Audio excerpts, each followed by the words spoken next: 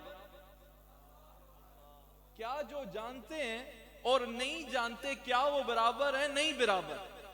یہاں سے عالم دین کی، پھر حضور نے فرمایا کہ جب جس طرح حضور جانشین سلطان الفقراء مجھ سے قبل اپنے ارشادات عالیہ سے مستفید آپ سب کو فرما رہے تھے، آپ نے فرمایا کہ جب یہ طالب علم علم کی طلب میں گھر سے نکلتا ہے تو اللہ اس کو جنت کے راستے پر چلا دیتا ہے۔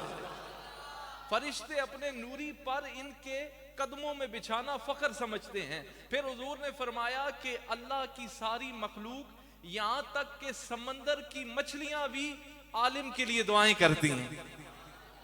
سمندر کی مچھلیاں بھی وہ عالم کے لیے دعائیں کرتی ہیں۔ پھر عالم دین علم حاصل کرنا ہر مسلمان مرد و عورت پر فرض ہے، یہ تو حضور نے فرمایا نا۔ پھر حضور نے فرمایا جو شخص گھر سے اس لیے چلے، علم حاصل کرنے کے لیے چلے، علم کی تڑپ لے کر چلے، تو فرشتے اس کے پیروں میں اپنے پر بچھانا فخر سمجھتے ہیں، اپنے پر بچھانا فخر سمجھتے ہیں۔ اور پھر انسان ساری زندگی اس تڑپ میں رہتا ہے کہ اس کو دنیا کے فائدے ملے اور اچھے سے اچھے کی تڑپ میں رہتا ہے نا، اچھے سے اچھے کی تڑپ میں بڑی توجہ چاہوں گا۔ انسان ساری زندگی اپنی دنیا اور اخروی جو نعمتیں ہوتی ہیں ان کے چکر میں رہتا ہے۔ اب یہ دیکھنا چاہیے کہ اصل جو صاحب نظر ہے وہ علم کے ساتھ ساتھ ایک اور چیز کی تلاش میں بھی ہوتا ہے۔ بات سمجھ رہے ہیں بھائی؟ توجہ میں چاہوں گا ذرا ایک دفعہ کہنا سبحان اللہ۔ ہر صاحب نظر دنیاوی اور آخرت کی علم کو لیتے ہوئے وہ اس تلاش میں ہوتا ہے، وہ اللہ کی رضا کی تلاش میں ہوتا ہے۔ اب ہر صاحب نظر جب اس تلاش میں ہے، اب اللہ سے پوچھتے ہیں، ہماری نظر میں درجات کی بلندی یہ ہے کہ کسی نے درس نظامی کر لیا، کسی نے حافظ قرآن بن گیا، کسی نے ناظرہ پڑھ لیا، ٹھیک ہے یہ علم حاصل کر لیا۔ اب ہم قرآن سے پوچھتے ہیں کیا اس علم کی شان تو ہے ہی ہے، لیکن قرآن نے ایک اور بلندی کا ذریعہ بتایا ہے۔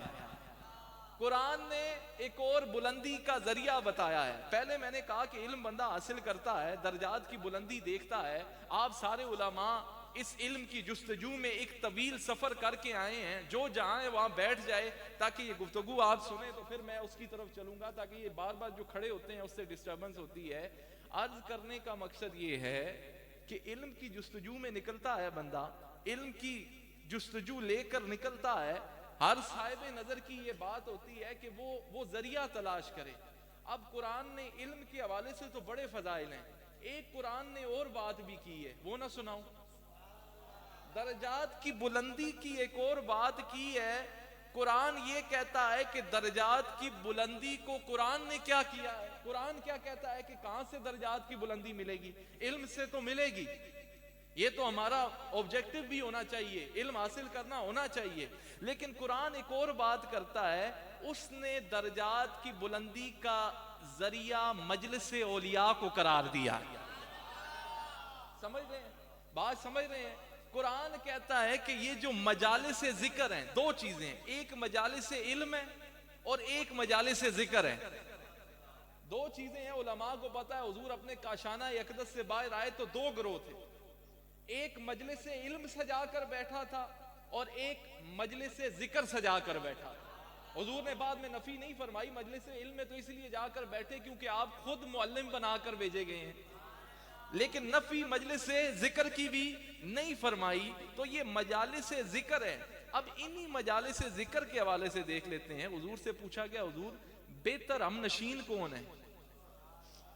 بہتر علم حاصل کرنے والوں، یہ ساتھ ساتھ ضروری ہیں چیزیں۔ ظاہری علم تو آج مکمل اور تکمیل کر لی ہے، یہ باطنی علم نہیں ہوگا تو ظاہری کسی کام کا نہیں ہے۔ امام بخاری نے، چلو ادھر آتے ہیں، درس بخاری جب دیں گے تو وہ بتا دوں گا میں آگے، ظاہری علم تب تک کبھی کبھی فائدہ نہیں دے گا جب تک کہ باطن کی اصلاح نہیں ہوگی۔